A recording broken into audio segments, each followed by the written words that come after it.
Greetings, warriors, veterans, and America-loving citizens from sea to shining sea. Welcome to Frontlines of Freedom. I'm Colonel Denny Gillum. Hoo-wah! The Frontlines of Freedom team really appreciate you joining us this fine day in America.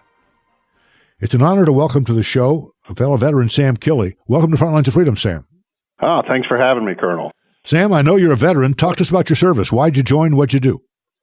For me, it was a pretty easy choice. I'm actually a third-generation Marine veteran, so grew up with the military in my blood, so to speak, and when I graduated high school, went to the Marine Corps. That was back in the 90s when I was much younger and thinner and everything else. And, active duty in the 90s and then in the reserves for a few years after that, but spent most of that activated after 9/11. Have you deployed since 9/11? Well, I had hoped to, like everyone else, go to Afghanistan, but the Marine Corps had other plans, and I ended up actually going to South America on a Navy ship to do training with our partners down there. You know, the rule is you ask for what you want, you take what you get, and you smile and say, yes, sir, right? Exactly. Being a Marine is part of the tradition of your family. That's a great tradition. More families should have it, but it certainly affects who you are. Okay. You are now working with the Woodruff Foundation. Talk to us about what you do and what the overall mission of the Woodruff Foundation is. Sure. So the Bob Woodruff Foundation, some of your listeners might recognize that name. Bob is a ABC News journalist, and in 2006, he was reporting from Iraq and unfortunately was nearly killed by a roadside bomb. And thanks to the medics on the ground, military doctors, he survived after a long recovery. But fortunately, that experience, being in the same hospital with wounded soldiers and Marines, the family really wanted to make sure that they could use the attention that they got being journalists and refocus that attention back on the military members who were injured, because they knew they'd be okay when they went home. They wanted to make sure that as the veterans returned home, that they were cared for and had all the resources they needed. So 12 years later, we are still here. We've invested $45 million to find, fund, and shape the best programs out there that meet the needs of post-9/11 veterans as well as their families. That's a really noble, worthy, and incredibly important function, because it's so easy for someone, once you get out of the military, you salute and you're gone and you're not a soldier, sailor, Marine, airman anymore, and you don't have a chain of command and you don't have somebody who's there to care for you. And while the VA can and does do some good work on times, there really isn't something there when you have a need.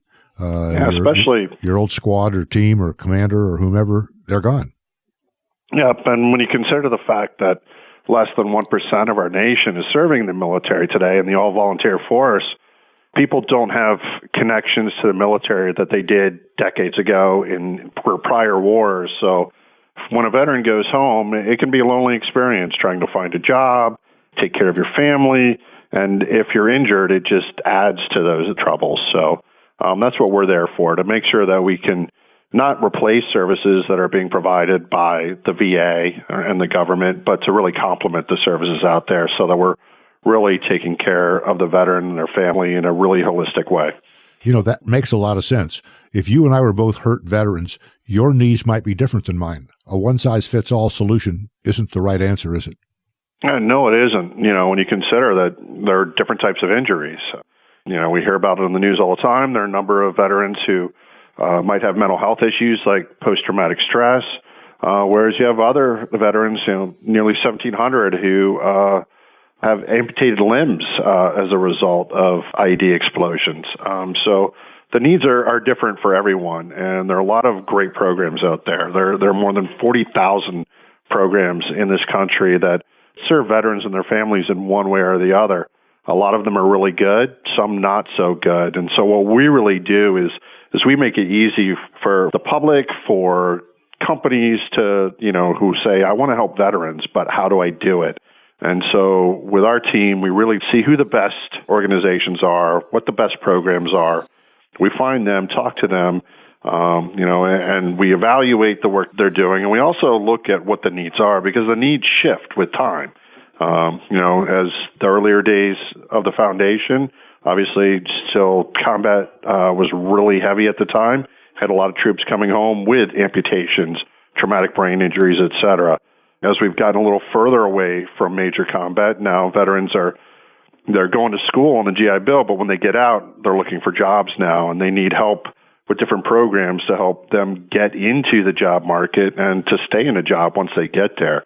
So the needs change. So we constantly are looking at what the needs are, the most pressing needs, and how we can best help our veterans in those various needs.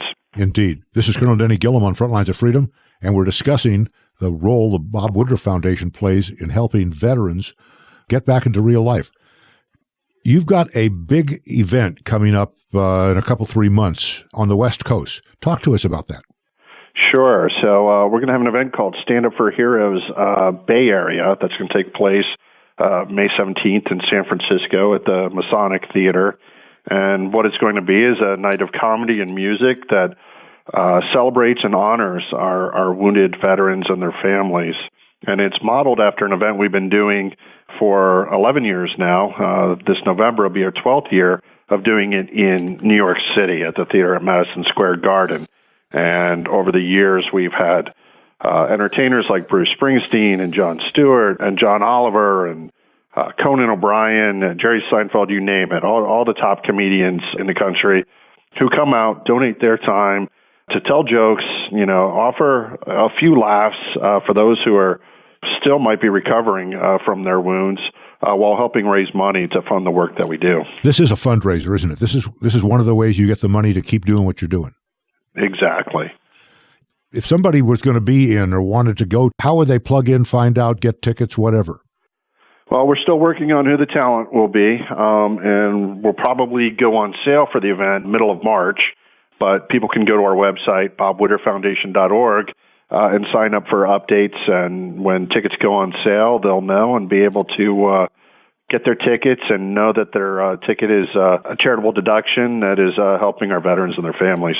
Now, you're also accepting donations from individuals, corporations, and other groups. So the Bob Woodruff Foundation, this is not just their only source of income. Ladies and gentlemen, you can do that on the website too, can't they? Yep, they can go to the website and donate. And we also ask people to help tell our story, become one of our brand ambassadors. Follow us online, on Twitter, Facebook, etc. Help share our messages. The fact that we're an organization that was founded by a journalist, storytelling is very important to us, and keeping the stories of our heroes out there is really important, especially when you think about the fact we've been at war for more than 16 years now, and it almost seems like it's the forever war, as some people dub it, and sometimes it's the forgotten war. We need to remember that we still have troops that are in harm's way in Afghanistan, Iraq, Syria, and all around the world. And so our mission doesn't end, and we can use all the help we can get. Wow. One more time, Sam, what's the website? Our website is bobwoodrufffoundation.org. Sam, thank you for taking time to join us today. Thank you for sharing the good news about the Bob Woodruff Foundation and how they are going the extra mile to give the extra care to vets that each one needs. I really appreciate that attitude that they bring to the situation. Thank you for making time to join us today. Thank you for having us. I'm Colonel Denny Gillum. You've reported for duty to Frontlines of Freedom. Hit the deck right now. Do an easy, slow 35 one-handed push-ups with each hand. I want you lean and mean. I'll be right back.